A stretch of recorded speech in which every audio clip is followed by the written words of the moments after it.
आप सभी को जन्माष्टमी की ढेर सारी शुभकामनाएं। तो देखिए चारों तरफ जन्माष्टमी की धूम मची हुई है और सभी को इंतजार है कि कब कान्हा जन्म लेंगे और चारों तरफ इसका हर्षोल्लास देखा जा रहा है। चाहे घरों की बात करें, चाहे बाजारों की बात करें, चारों तरफ तैयारियां जोरों शोरों से चल रही हैं और हो भी क्यों ना, क्योंकि कृष्ण जन्मने वाले हैं, कृष्ण पैदा होने वाले और रात 12 बजे का हर किसी को इंतजार है। लेकिन हम जानते हैं कृष्ण जन्माष्टमी हम सालों से मनाते हुए आ रहे हैं। कई परंपराएं हैं, उपवास रखने की परंपरा है, मेवा बनाने की परंपरा है, लेकिन हर चीज का एक तरीका होता है। वो सही तरीका क्या है, आज हम जानेंगे। हमारे साथ हमारे खास मेहमान जुड़ेंगे, उनसे सभी चीजों को समझेंगे और आज के समय पर कैसे युवाओं को अपने परंपराओं, सनातन धर्म के प्रति जागरूक करना है, कैसे उन्हें जन्माष्टमी का पर्व मनाना है, ये सारी चीजों की जानकारी उनसे लेंगे। हमारे साथ गोस्वामी आशीष जुड़ चुके हैं। गोस्वामी जी, आपका बहुत बहुत स्वागत है। हमारे साथ आशीष गोस्वामी जी जुड़ चुके हैं। आशीष जी, देखिए सभी को सबसे पहले तो जन्माष्टमी की शुभकामनाएं हैं ही। किस तरीके का आज वातावरण देखा जा रहा है मथुरा और वृंदावन में? देखिए, वृंदावन में आज जन्माष्टमी के पर्व पर बड़ी धूम मची हुई है और बहुत आनंद में लोग हैं। अपने आप को ऐसा महसूस कर रहे हैं जैसे कि साक्षात आज ही बिहारी जी महाराज जन्म लेकर आए हैं नंद बाबा के यहाँ। और सभी जो ग्वाल बाल हैं वो इतने आनंदित हो रहे हैं। सभी ने पीले वस्त्र धारण कर रखे हैं, मैंने भी पीले वस्त्र पहन रखे हैं और पूरा ब्रज मंडल आज पीली आभा में सजा हुआ है। बांके बिहारी जी मंदिर को भी पीले रंग के वस्त्रों से सजाया गया है, पीले फूलों की डेकोरेशन की गई है, लाइटिंग में भी पीले रंग का प्रयोग किया गया है। तो बड़े सुंदर भाव से हम लोग जन्माष्टमी की तैयारी कर रहे हैं इस बार। बिल्कुल, जैसे कि आपने शुरुआत की पीले रंग से, तो कहते हैं कि कृष्ण को बहुत पसंद है पीला रंग, मोर का पंख बहुत पसंद है। जो जिन चीजों का जिक्र हम हमेशा करते हैं, उन्हें माखन बहुत पसंद है, उन्हें मिश्री बहुत पसंद है, इसके पीछे की क्या कुछ मान्यताएं हैं? देखिए, ठाकुर जी को पीला रंग बहुत पसंद है। जैसा कि आप जानते हैं भगवान का एक नाम है पीतांबर धारी, तो इसलिए ठाकुर जी से पीला रंग जुड़ा हुआ है। और भगवान को मक्खन मिश्री प्रिय माना जाता है क्योंकि गोरे रंग की राधा होती है, गोरी मिश्री होती है। और जब भगवान को सुबह हम भोग लगाते हैं मक्खन मिश्री का, तो ठाकुर जी उसकी रूप स्वरूप के साथ मोहित हो जाते हैं और उन्हें ऐसा महसूस होता है कि स्वयं राधा चलकर हमसे मिलने के लिए आई है। एक भाव। दूसरा, मैं आपको बता दूं कि इस बार जन्माष्टमी के लिए जो हमने आज रात्रि के लिए बिहारी जी के लिए मक्खन मिश्री बनाया हुआ है, उस मक्खन मिश्री में हमने केसर का प्रयोग किया हुआ है और केसर के साथ मिश्री मिश्रित की गई है। तो जो हमारा इस बार बिहारी जी को 108 मटकियां भेंट कर रहे हैं माखन मिश्री की, तो उसमें भी मक्खन पीले रंग का है। तो बहुत आनंद के साथ हम ठाकुर जी को मक्खन मिश्री केसरिया भेंट करने जा रहे हैं, जो दर्शनार्थियों के लिए बहुत ही उत्सुकता का कारण है। बिल्कुल, देखिए आपने बताया कि किस तरीके से इस बार केसर को जोड़ा गया है, तो जो आप आज ठाकुर जी को चढ़ाने जा रहे हैं, पिछले साल के मुताबिक इस साल क्या कुछ अलग होने जा रहा है, क्या कुछ ऐसा होने जा रहा है? क्योंकि सिर्फ देश से नहीं बल्कि विदेशों से भी लोग पहुंचते हैं, स्पेशली मथुरा वृंदावन पहुंचते हैं और इस जन्माष्टमी में सम्मिलित होने के लिए पहुंचते हैं। तो क्या कुछ इस बार खास है पिछले बार के हिसाब से? देखिए, हर बार आप जानते हैं कि बिहारी जी को जन्माष्टमी पर हम लोग विशेष रूप से 56 भोग भेंट करते हैं, लेकिन इस बार के 56 भोग को हमने नए आयाम दिए हैं। 56 भोग के साथ ठाकुर जी को 36 व्यंजन और भेंट किए जा रहे हैं। 56 भोग तो नाम है, एक संज्ञा दी गई है, लेकिन वहां तो 56 भोग में कई सारे मिठाइयां, नमकीन, पकवान, पूड़ी, कचौड़ी, मतलब नाम 56 है, संख्या बहुत ज्यादा है, सैकड़ों से भी ऊपर है। यदि व्यंजन की चर्चा करें तो ये व्यंजनों में जो अचार है, पापड़ है, मुरब्बा है, चटनी है, ये 36 व्यंजन की संज्ञा दी जाती है। इसमें जितने भी तरह के अचार आपने सुने हैं और जो अभी शायद कभी आपने देखे भी नहीं होंगे, वो भी बिहारी जी को हम भेंट करने जा रहे हैं। चाहे उसमें आप स्वाद के लिए हाजमूला कह लीजिए, चाहे तरह तरह के मुरब्बे कह लीजिए, तो ये बिहारी जी को इस बार जन्माष्टमी पर हमने 56 भोग और 36 व्यंजन प्रस्तुत किए हैं, जो भाई बिहारी जी महाराज हमारे भोग लगाने जा रहे हैं। उसके साथ साथ जो ठाकुर जी को भोग में जो हमने मक्खन मिश्री भेंट किया है और भगवान को जो पकवान बनाए जा रहे हैं, उसमें विशेष रूप से हम लोग कढ़ी चावल भी और उसके साथ जो मीगियों के पाग है, जो ड्राई फ्रूट्स के पाग बनाए गए हैं, वो इस बार विशेष आकर्षण का कारण रहेंगे। और इसी में एक चर्चा में आपको और बता दूं कि धनिये की जो पंजीरी है वो रखी जाती है, ठाकुर जी को भोग लगाई जाती है, क्योंकि ये मांगलिक कार्यों में इसको शुभता के साथ जोड़ा जाता है और भगवान को भेंट करके भगवान की शुभता को और आनंद के साथ बनाया गया है।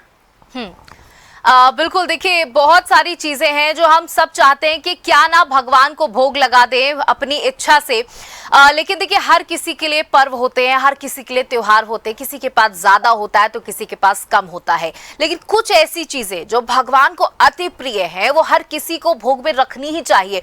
उन लोगों के लिए भी आपसे जानना चाहूंगी जो कम उनके पास संसाधन है लेकिन वो भगवान के लिए सब कुछ करना चाहते हैं, तो उनके भोग में क्या क्या चीजें जरूर होनी चाहिए भगवान को चढ़ाने के लिए जो वो अपने सामर्थ्य से कर सकते हैं? देखिए ठाकुर जी आपके भाव के भूखे हैं, ना कि आपके सामर्थ्य के। व्यक्ति सामर्थ्य से चाहे भगवान को सोने की थाली में 56 भोग 36 व्यंजन परोस दे, वो भी अधिक नहीं माने जाएंगे जब तक कि व्यक्ति भाव से भगवान को 2 पुष्प अर्पित कर दे, तुलसी के दल अर्पित कर दे।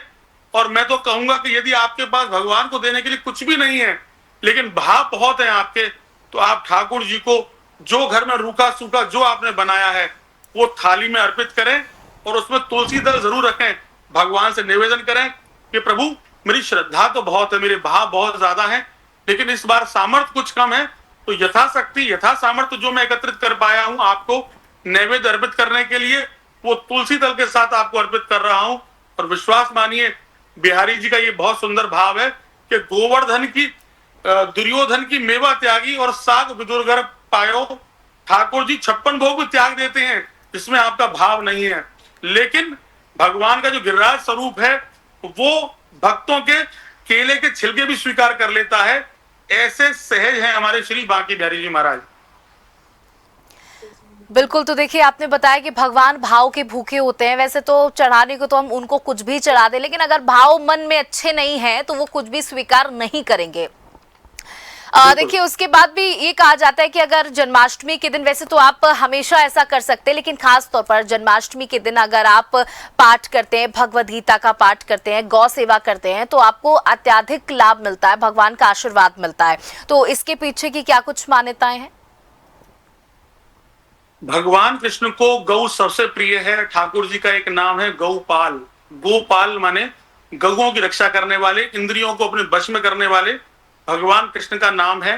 और जन्माष्टमी के दिन हम लोग विशेष रूप से गौओं की सेवा करते हैं। गौ चारण के समय गैयों को वहां जो गुड़ है वो खिलाया जाता है, हरा चारा विशेष रूप से दिया जाता है, उनकी सानी का, उनकी व्यवस्था का पूरा ध्यान रखा जाता है।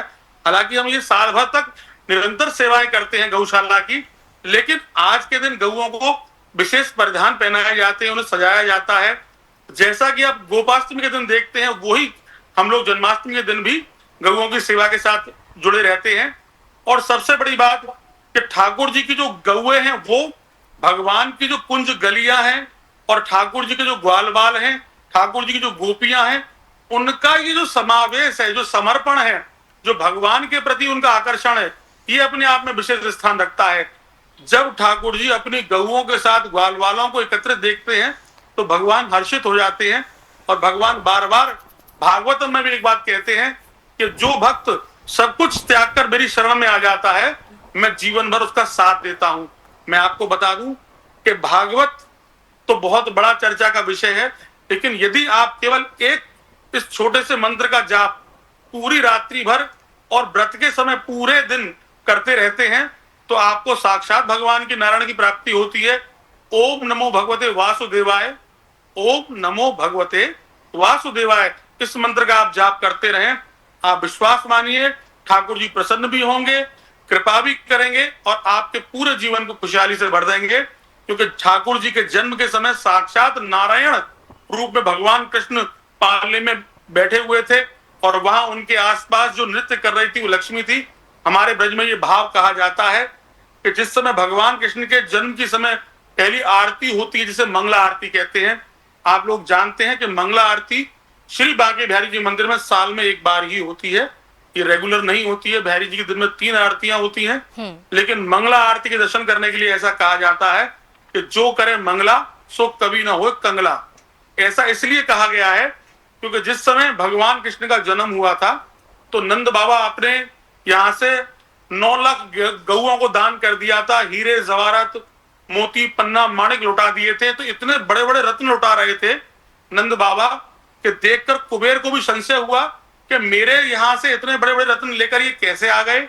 इनके पास, आम व्यक्ति के पास इतने बड़े बड़े आभूषण नहीं हो सकते हैं, इतने रत्न नहीं हो सकते हैं, ये तो बहुत ही दिव्य हैं। तो कहीं ऐसा तो नहीं कि गलती से मेरा कोष खुला रह गया हो।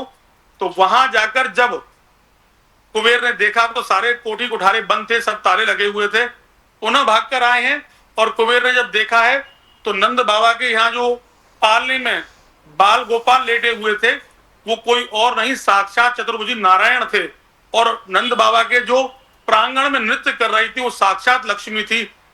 तब कुबेर को इस बात का एहसास हुआ कि मुझे तो केवल रखवाली के लिए मंत्री बनाया गया है, लेकिन साक्षात जो लक्ष्मी है नारायण की पत्नी वो यहाँ नंद बाबा के आंगन में नृत्य कर रही हैं।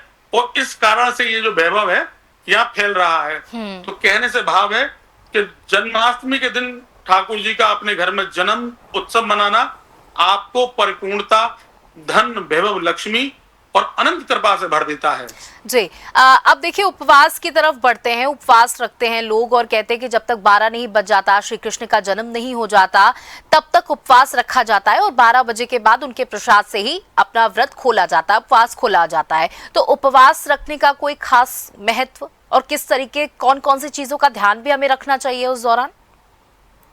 देखिए, मैं बताऊं आपको कि उपवास पूरे दिन हम लोग रखते हैं। जन्माष्टमी के दिन आज हम लोग पूरे दिन ठाकुर जी का नाम जप कर रहे हैं, निरंतर भगवान के नाम की माला हो रही है, भगवान का जप चल रहा है, घर में पकवान बनाए जा रहे हैं, सब तैयारी हो रही है, मंदिर में भी निरंतर तरह तरह के प्रसादों की तैयारियां चल रही हैं।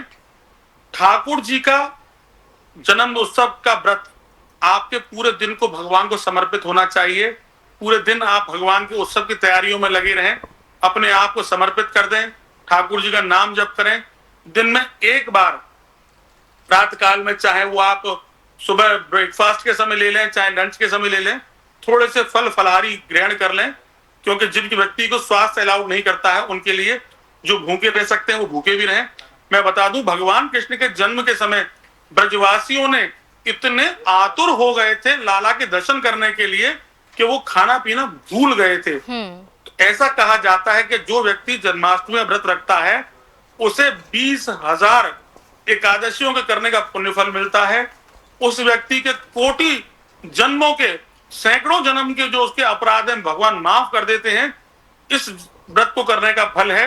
रात्रि वेला में जब भगवान को जन्म करा देते हैं तो भगवान का पंचामृत, हम वृंदावन में श्रीधाम बांके बिहारी जी महाराज में जिस समय भगवान को रात को अभिषेक कराते हैं तो जो ब्रजवासी हैं, जो भगवान के भक्त जन है, सनातनी है, वो दिन भर भूखा रहने के बाद रात्रि में इस इंतजार में रहते हैं कि जब हम भगवान को अभिषेक कराते हैं तो ठाकुर जी को एक बड़ी सी चांदी की नाद में खड़ा करते हैं।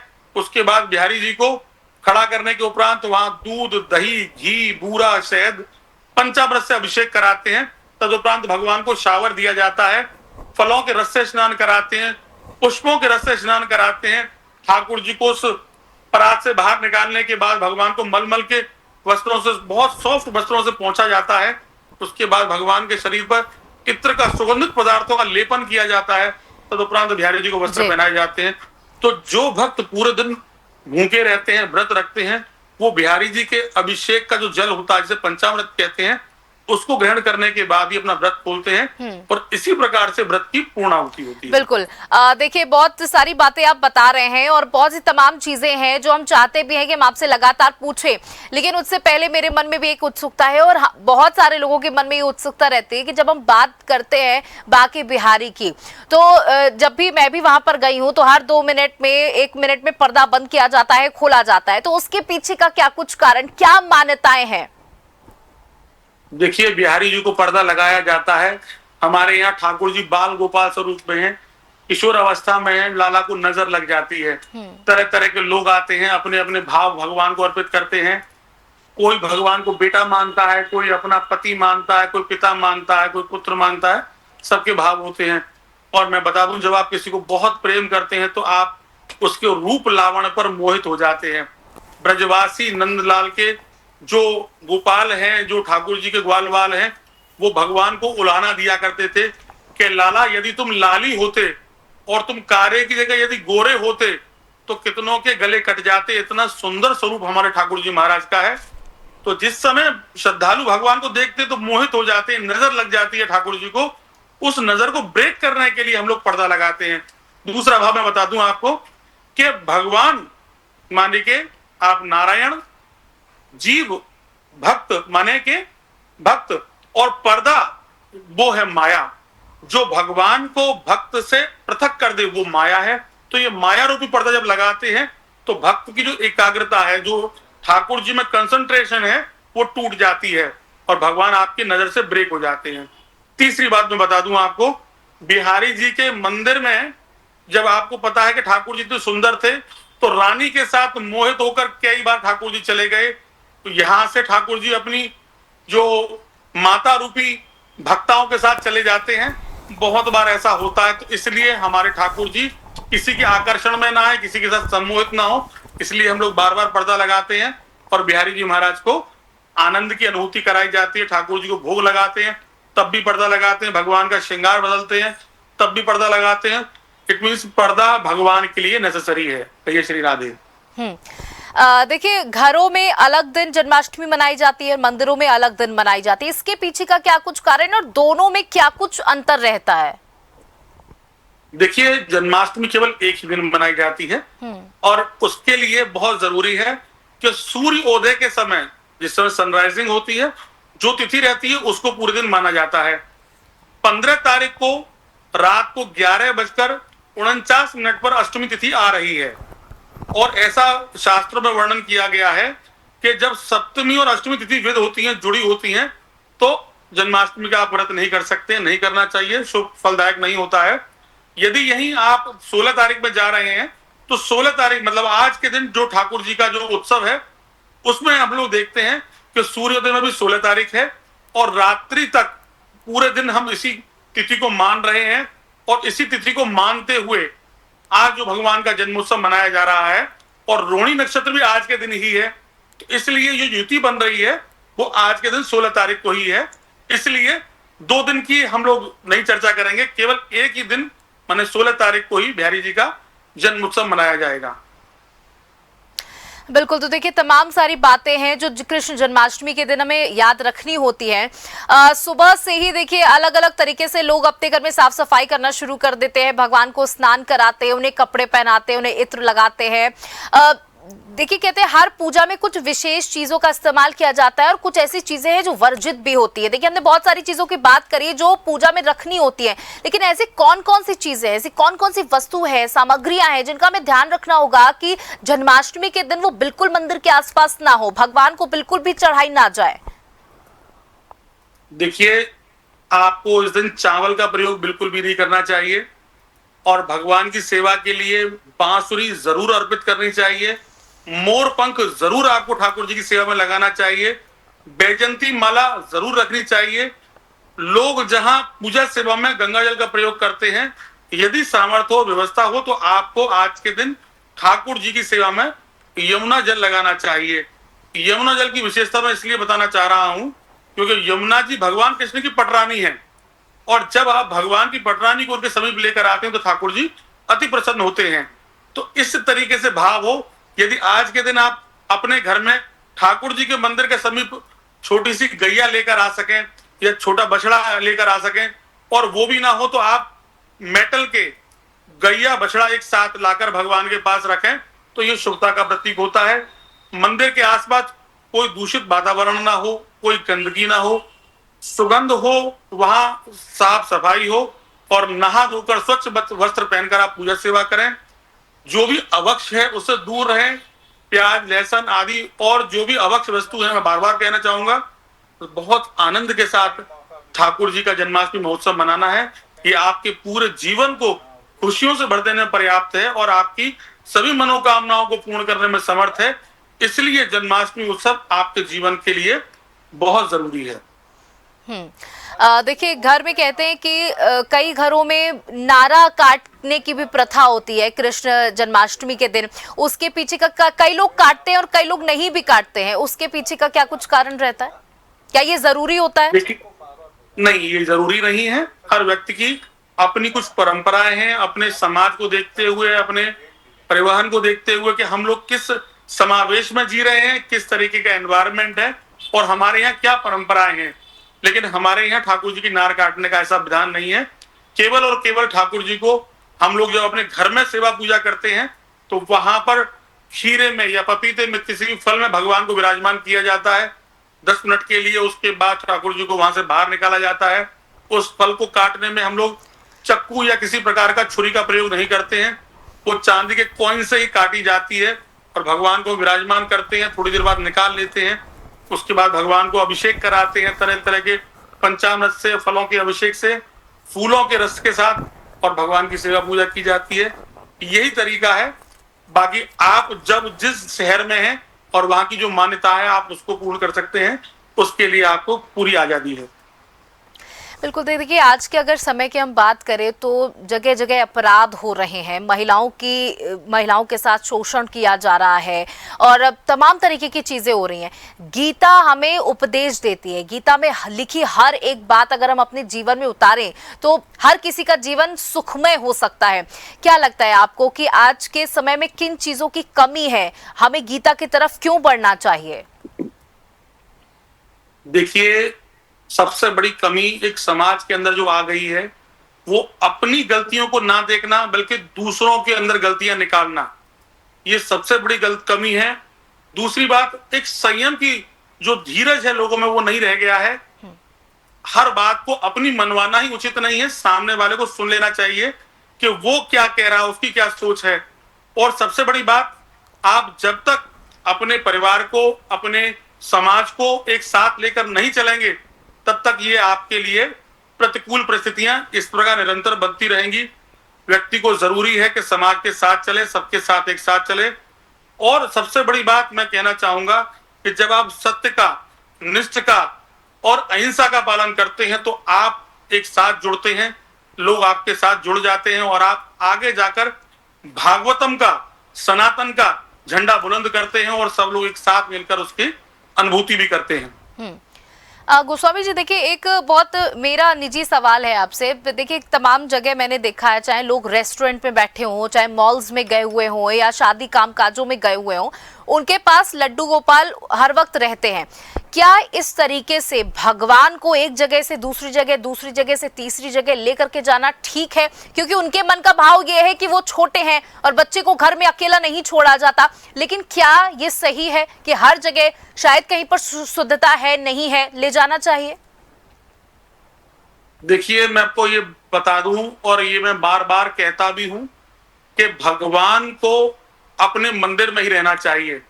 लड्डू गोपाल बेशक आपके यहाँ गोपाल के रूप में, बालक के रूप में है, लेकिन आप उन्हें इस तरह टोकरी में रखकर यहाँ वहां ना घूमें। मैं निरंतर मंदिर में भी देखता हूँ। कुछ दिन पहले हम लोगों ने बाहर जूता खरीदते भी देखा कि लोग जूता पहन रहे थे तो लड्डू गोपाल जी को वही जूतों के शेड पर रख दिया। देखिए, भगवान है। इतनी शुद्धता, पवित्रता के साथ आप उन्हें रखेंगे वो उसी तरीके से रेस्पॉन्ड करेंगे। मैं आपको बताना चाहूंगा कि ठाकुर जी को कभी इस तरीके से कहीं लेकर ना घूमें, अपने मंदिर में, घर में विराजमान रहने दें। जब भी कभी आप घर से बाहर कहीं जा रहे हैं तो आप ठाकुर जी को वही विराजमान रहने दें, पर्दा लगा दें, उनके पास कुछ ड्राई फ्रूट्स रख दें, यमुना जल रख दें, गंगा जल रख दें, ये नहीं तो कुछ नहीं तो आप शुद्ध जल रख दें वहां पर, लेकिन भगवान को मंदिर में ही विराजमान रहने दें। उनको यदि आप साथ लेकर घूमेंगे तो रास्ते में अच्छे बुरे लोग भी मिलेंगे, शुद्ध अपवित्र लोग भी मिलेंगे, पशु पक्षी जानवर बहुत से लोग ऐसे आपको मिलेंगे जो स्पर्श करके जाएंगे तो वहां ठाकुर जी की जो मर्यादा है वो नष्ट हो जाती है। तो इस प्रकार से भगवान को लेकर नहीं जाना चाहिए, क्योंकि ठाकुर जी मंदिर में शोभायमान होते हैं और वहीं से शुद्धता में रहने के बाद ही ठाकुर जी की मर्यादा बनी रहती है। बिल्कुल गोस्वामी जी, देखिए वक्त अब हमें इजाजत नहीं दे रहा है, लेकिन चलते चलते आपसे एक संदेश लेना चाहूंगे। आज कृष्ण जन्माष्टमी है, आप आज के युवाओं को क्या कुछ संदेश देना चाहेंगे और क्या कुछ ध्यान में रखना चाहिए ये भी बताते जाइए। मैं युवा पीढ़ी को आज जन्माष्टमी के पर्व पर एक ही संदेश देना चाहूंगा कि भगवान कृष्ण के चरित्र को सुनकर अपने आप को आनंदित होना है हमको, लेकिन जीवन में भगवान राम के चरित्र को उतारना है।